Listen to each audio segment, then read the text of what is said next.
Hola, hoy arrancamos un resumen con las noticias más importantes del 2023. Y uno de los escándalos judiciales del año es el juicio contra Nicolás Petro, el hijo mayor del presidente Gustavo Petro. En la audiencia en la que fue capturado, la Fiscalía reveló detalles de cómo Nicolás supuestamente había recibido plata para la campaña presidencial que supuestamente no fue reportada. Ese proceso acabó con la carrera política del diputado Nicolás Petro. Lo tiene en casa por cárcel y al presidente con muchas sombras sobre cómo financió la segunda vuelta presidencial. En este episodio hablamos con Ginette Prieto, quien es la coordinadora de investigaciones de La Silla Vacía, sobre las revelaciones de Nicolás y las pistas que dejó su confesión. A partir de 2024, Huevos Revueltos con Política solo va a estar disponible en el canal de Huevos Revueltos en todas las plataformas de podcast. Si está suscrito a otro canal, por favor, suscríbase a ese. Tenga listo el tinto, que ya vienen los huevos revueltos y estallados, con el bombazo que dio el hijo del presidente Nicolás Petro al anunciar que entregará pruebas de que la campaña de su papá tuvo plata que no fue reportada ante las autoridades. Desde la redacción de La Silla Vacía, soy Tatiana Duque. Hoy es viernes 4 de agosto. Su señoría, dejamos en claro que en realidad dichos dineros con los cuales incrementó su patrimonio económico el señor Nicolás Fernando Petro Burgos de manera injustificada, unos de ellos ingresaron a sus arcas y otros a la campaña presidencial del año 2022, donde resultó electo nuestro actual presidente, el doctor Gustavo Petro. Con esta frase, el fiscal Mario Burgos confirmó que Nicolás Petro colaboraría con la justicia para probar que la campaña de su papá, el presidente Gustavo Petro, estuvo financiada con plata que no fue registrada legalmente. En la larga audiencia de ayer, la Fiscalía mostró chats, documentos y audios que buscan probar un entramado político y financiero, no solo para la campaña, sino para los gastos personales de Nicolás. Hoy vamos a desenredar los nombres y aliados que aparecen en las pruebas, que jugaron un rol clave en la campaña del hoy presidente y que siguen teniendo nexos con el gobierno. De antemano, disculpas porque van a ser muchos nombres, así que vamos a tratar de ser claras. Ginette Prieto es la coordinadora de investigaciones de La Silla Vacía y se pateó la audiencia de ayer.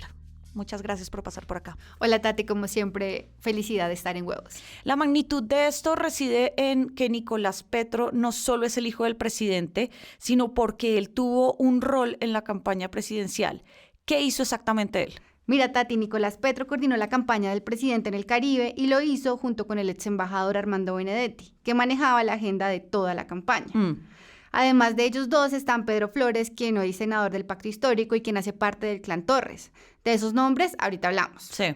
Mira, lo que mostró ayer la Fiscalía fueron chats, llamadas, documentos de conversaciones entre Nicolás Petro y su expareja Day Vázquez, e incluso otros personajes que muestran que no solo Nicolás se quedó con plata de la campaña, sino que hay indicios muy fuertes de que sí entró plata para financiar la aspiración del presidente Petro, que nunca fue reportada. Además, que tanto Nicolás como su expareja Day tuvieron acceso a altos funcionarios del Estado. El fiscal dijo que tenían aliados para tener plata, conexiones y poder. Entre otros, mostró al exministro del Interior Alfonso Prada, al actual de las TIC Mauricio Liscano, al ex jefe de gabinete Laura Sarabia, al ex embajador Armando Benedetti, a la directora del DPS Cielo Rusinque y hasta la primera dama Verónica Alcocer. Los megacontratistas de los que habló, además, son muy llamativos. Además de Torres, nombró a Cristian Daes y, bueno, el que ya se sabía que era el Turco Ilzaca, que venía pues como sonando desde hace tiempo. Todos están cuestionados por razones diferentes. No es poquita gente. ¿De cuánta plata estamos hablando?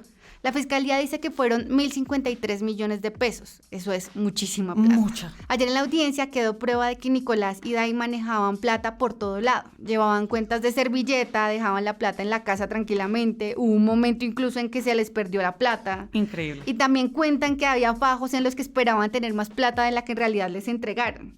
En medio de todo ese desorden dejaron pruebas de que manejaban contratos con la Gobernación del Atlántico en la actual administración de Elsa Noguera, que es aliada de los Char. Y hay un dato muy indignante, y es que la plata de ese contrato era para la atención de adultos mayores. Usaron una fundación para sacar la tajada. Ese contrato incluso lo usaron para que la mamá de Day tuviera sueldo. Increíble.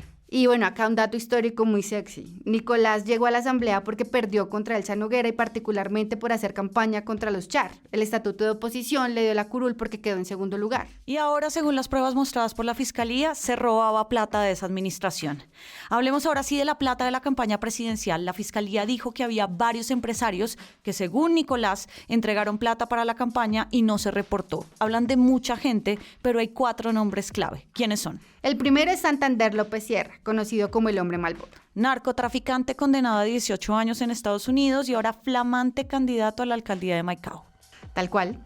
En los chats y audios que presentó la Fiscalía ayer quedó rastro de que hubo plata que sí entró a la campaña y que no se reportó. La Fiscalía dice que esos chats son de la segunda mitad de 2021. O sea, ya estábamos en precampaña presidencial y también del Congreso para 2022. Así es. Y en ellos se hablaba de la entrada de unos 500 millones de pesos por parte del Hombre Malboro. En el Caribe sí era conocido que el Hombre Malboro se estaba moviendo con el petrismo. A puertas de primera vuelta, la revista Cambio publicó un video en el que el exnarco cantó su apoyo a Gustavo Petro. ¿Quién es el segundo nombrado? Alfonso del Turco Ilzaca, quien aparece en escena a través de su hijo Gabriel Ilzaca. El Turco es bien controvertido, es un empresario del alumbrado público en varias regiones del país, incluidas Bolívar, Huila, Norte de Santander. Y además con un juicio activo por homicidio y concierto para delinquir. Ilzaca es conocido por aportar plata debajo de la mesa en campañas políticas. ¿Y cuál fue su rol? Bueno, aquí el rol es más el de su hijo Gabriel. A inicios de año, cuando la expareja de Nicolás, Day Vázquez, habla con Semana, ella dice que tiene pruebas de que Gabriel fue a su apartamento en Barranquilla a entregar 400 millones de pesos. Y la Fiscalía mostró ayer la bitácora de entrada al apartamento de Nicolás y Day, en el que queda prueba de que Gabriel en efecto fue. El tercero es Óscar Camacho. Es un empresario y contratista de Cúcuta, pero en la audiencia de ayer poco se dijo de él. En cambio, durante la intervención de la Fiscalía, de quien sí se habló largo y tendido fue Euclides Torres. El dueño de un emporio de empresas con millonarios negocios con el Estado. Exactamente. De él, la Fiscalía mostró pruebas con chats y mensajes en los que hablan de que puso plata a la campaña del presidente. Incluso dicen que Torres le puso un apartamento a Nicolás en Bogotá. La mamá de Nicolás, cuando conoció ese apartamento, creyó que era un apartamento de traqueto. Te imaginarás el nivel. Y aquí hay varios contextos que ha dado la silla. Por ejemplo, en abril de 2022 reportamos que el clan Torres fue el que le puso plata y logística al enorme evento que hizo Petro en Barranquilla en 2021 para lanzar su aspiración. ¿Te acuerdas de esa P gigante que usaron como escenario?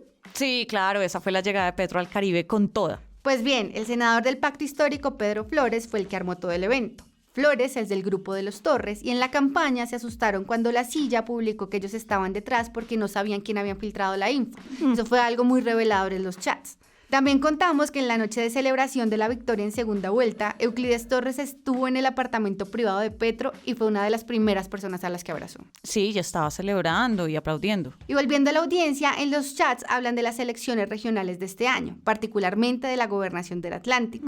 Aquí hay un personaje que se volvió muy recurrente en la audiencia que se llama Máximo Noriega. Él aparece hablando de plata tanto en chats como en llamadas con Day Vázquez. Noriega estuvo a punto de ser el candidato del Pacto Histórico en la gobernación del Atlántico. Se consiguió un aval de la Colombia Humana a última hora y se lo quitaron pocas horas después. Luego lanzó a su esposa con otro aval por la gobernación de Magdalena. Aquí viene un dato muy revelador de la audiencia y es que Noriega ya le pidió a la Fiscalía que lo interrogara e incluso presentó su propio abogado. Ginette, Nicolás y Day hablaban de mucha plata que se movía entre ellos para comprar cosas, casas, carros, Mercedes-Benz, hacerse cirugías. ¿Esa plata era la plata que iba para la campaña presidencial? Exactamente, Tati. Nicolás, Petro y Day ya reconocieron a la Fiscalía que esa plata era para la campaña, que se quedaron con una parte, pero lo que revelaron fue que otra parte sí entró a la campaña del presidente Petro. Caracol Televisión dijo anoche que Nicolás dijo a la Fiscalía que tenía cómo probar que su papá sí sabía de la lluvia de millones que le eligieron. Petro ayer, en todo caso, dijo que eso no era cierto. Estamos abriendo un capítulo nuevo de un montón de dinero que el hijo de Petro confesó que entró a la campaña sin registrar, pero no son las únicas cuentas que pasaron por debajo de las autoridades. No, Tati, mira, nosotros en La Silla hemos hecho un seguimiento muy juicioso a la campaña de Petro, a las cuentas de la campaña, y hemos encontrado al menos 2 casos más en los que la financiación presidencial de Petro superó los topes autorizados. Una primera operación no registrada es la de los miles de testigos electorales. Encontramos que esos pagos no se registraron oficialmente y que si solo se hubiera pagado a la mitad de los testigos de primera vuelta en todo el país, la campaña hubiera dejado de registrar 1.050 millones de pesos. En 9 regiones aseguran que sí hubo pagos. La segunda operación fue la del pago no reportado de los 3 estrategas principales de la campaña. Uno es Xavier Vendrell, que justamente es el que se encarga de la operación de testigos, es un catalán. El otro es Antoni Gutiérrez Rubi, el estratega de comunicación español. Y el último es Vinicio Alvarado, otro estratega ecuatoriano que ahorita está prófugo en su país. Y mira, a eso todavía le falta una pata, que es lo que dijo el ex embajador Armando Benedetti. Cuando estalló contra el presidente y la ex jefa de gabinete Laura Sarabia, Benedetti habló de 15.000 millones de pesos sin registrar. Esto empieza a encajar con la aparición de Euclides Torres, quien llegó a la campaña de la mano de Benedetti. ¿Quién de la campaña tiene que responder por todo esto? Legalmente, el hoy presidente de Ecopetrol, Ricardo Roa, porque él fue el gerente de la campaña.